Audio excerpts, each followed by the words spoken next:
UP चुनाव में जहां महज 4-5 महीने का वक्त बचा हुआ है, तो वहीं हिंदू मुसलमान के बीच खाई पैदा करने के लिए जबरन धर्मांतरण के मुद्दे को हवा बनाकर के पेश किया जा रहा है।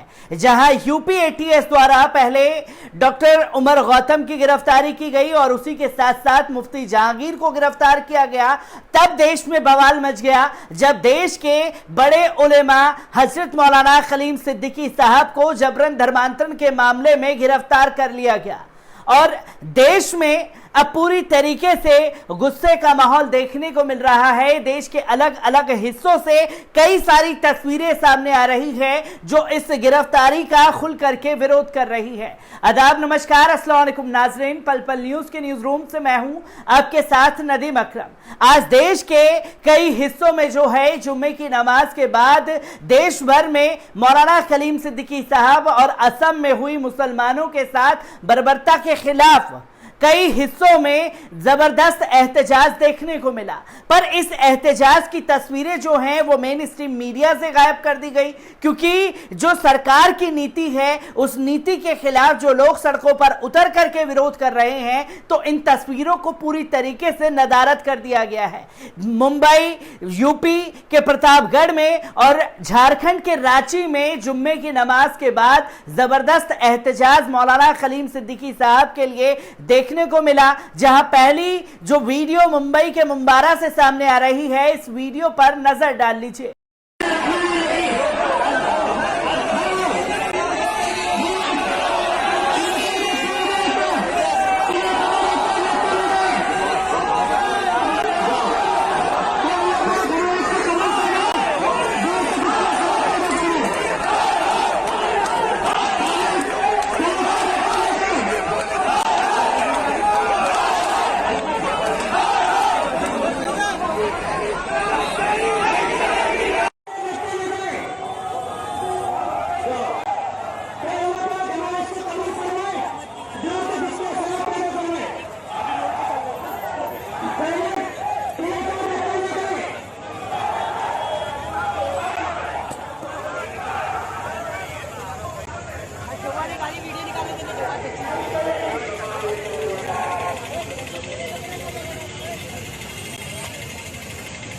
आपने देखा कि मुंबई के मुंबारा में कितने जबरदस्त तरीके से एहतजाज को अंजाम दिया गया, शांतिपूर्ण तरीके से इस एहतजाज को रखा गया और रिहाई की मांग की गई है मौलाना खलीम सिद्दीकी साहब की। और असम में हुई बर्बरता के खिलाफ भी हजारों लोग जो हैं सड़कों पर उतर आए मुंबई के मुंबारा में जुम्मे की नमाज के बाद। और ऐसी ही तस्वीरें जो हैं खासतौर पर यूपी के प्रतापगढ़ से देखने को मिली, जहां पर शायर शहजादा कलीम ने इस एहतजाज को अंजाम दिया। क्या कुछ हुआ है खासतौर पर यूपी में और झारखंड के रांची में, एक बार इस पूरी रिपोर्ट पर नजर डालते हैं।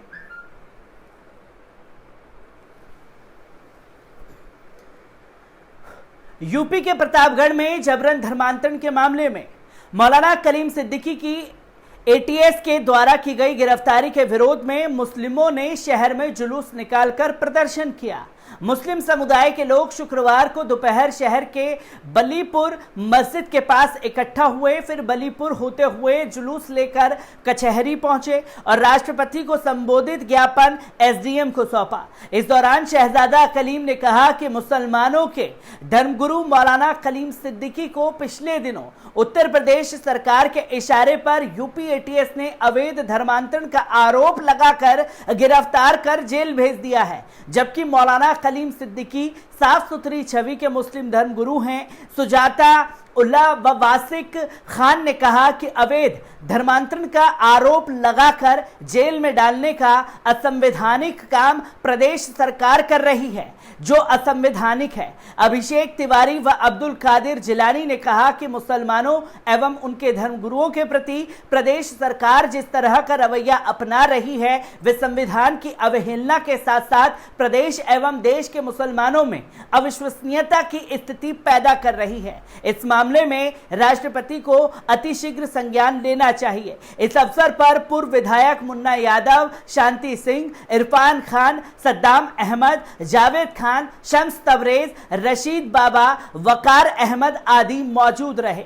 इसी के साथ साथ आपको बता दूं कि मौलाना कलीम को लेकर सिर्फ मुंबरा के प्रतापगढ़ में ही नहीं बल्कि झारखंड के रांची में भी जबरदस्त प्रोटेस्ट हुआ, जिसमें यूपी एटीएस ने जब से मुस्लिम कौम के रहनुमा मौलाना कलीम सिद्दीकी को गिरफ्तार किया है उसके बाद से पूरे देश के मुसलमानों में उबाल पैदा हो गया है। रांची समेत देश के तमाम मुसलमानों में गम और गुस्सा देखा जा रहा है। इसी कड़ी में झारखंड की राजधानी रांची में जुम्मे की नमाज के बाद तस्लीम मस्जिद में रांची के मुसलमानों ने मौलाना कलीम सिद्दीकी की रिहाई को लेकर प्रदर्शन किया।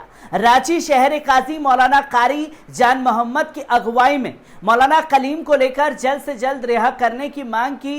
नेशन एक्सप्रेस से खास बातचीत में जनाब तस्दीक आलम ने कहा कि मौलाना की गिरफ्तारी के बाद राकेश समय देश के मुसलमानों में काफी गुस्सा है। हुकूमत देश के मुसलमानों के क्लास खिलाफ बड़ी साजिश रच रही है। अब वक्त आ गया है कि मुसलमान एक प्लेटफॉर्म पर आ जाएं। मौलाना की जल्द से जल्द रिहाई को लेकर रांची में तमाम मौलानाओं की एक महत्वपूर्ण बैठक होगी, जिसके बाद निर्णय लिया जाएगा कि आगे किस तरह से सरकार के खिलाफ प्रदर्शन किया जाए। जुम्मे की नमाज के बाद मीडिया से बात करते हुए मोहम्मद जावेद ने बताया कि मौलाना कलीम सिद्दीकी को जबरन केस में फंसाकर गिरफ्तार किया गया है। मुसलमानों को ये हक है कि आप जिस धर्म को माने उसको पूरी तरह पालन करें। इस्लाम जो है वो पूरी तरह से पाक है और आजकल पूरी दुनिया में लोग कुरान को फॉलो करके ईमान ला रहे हैं। लोग बिना लालच और बिना पैसे के लिए पूरी तरह से इस्लाम में दाखिल हो रहे हैं। उन्होंने कहा कि मौलाना कलीम सिद्दीकी बेहद ही ईमानदार इंसान हैं। उन्होंने देश के लिए भी काफ़ी काम किया है। उन्होंने हुकूमत की मांग की है कि जल्द से जल्द मौलाना कलीम सिद्दीकी साहब को रिहा किया जाए। तो आप देख सकते हैं कि देश के तमाम मुसलमान जो हैं वो एक प्लेटफॉर्म पर आने लगे हैं, क्योंकि मौलाना कलीम सिद्दीकी साहब की गिरफ्तारी कहीं ना कहीं योगी सरकार की मुसलमानों के खिलाफ बड़ी साजिश की बू देखता हुआ भी नजर आ रहा है, जहां लगातार आवाज भी बुलंद हो रही है। जहां मुंबई के मुंबारा में जबरदस्त प्रोटेस्ट हुआ तो यूपी के प्रतापगढ़ में प्रोटेस्ट हुआ और झारखंड के रांची शहर में मुफ्ती काजी तमाम उलेमा जो हैं वो सड़क पर उतर करके रिहाई की मांग करते हुए नजर आए।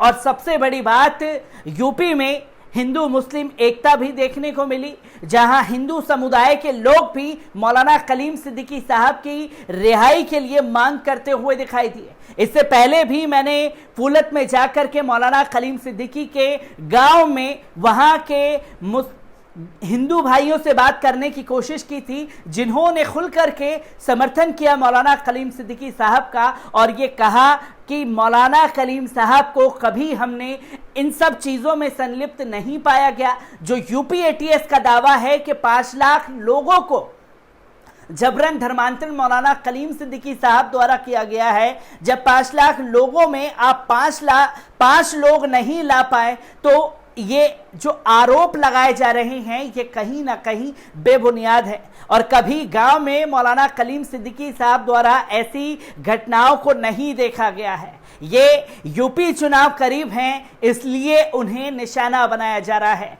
फूलत गांव के हिंदू भाई खुल करके अपनी राय को तमाम मीडिया प्लेटफॉर्म पर नजर आ रहे हैं। शायद मीडिया इन सब चीज़ों को दिखाने की कोशिश नहीं कर रहा, तो मेरी कोशिश है कि हर एक जगह से जहां मौलाना कलीम सिद्दीकी साहब की आवाज़ बुलंद हो रही है, हर एक तस्वीर आप लोगों के साथ साझा की जाए और ये दिखाया जाए कि मुस्लिम जो हैं मौलाना कलीम सिद्दीकी साहब के लिए एकजुट होते हुए पूरी तरीके से तैयार हो चुके हैं। मैं ऐसी ही खबरों से आपको रूबरू कराता रहूँगा। दीजिए इजाज़त, शुक्रिया।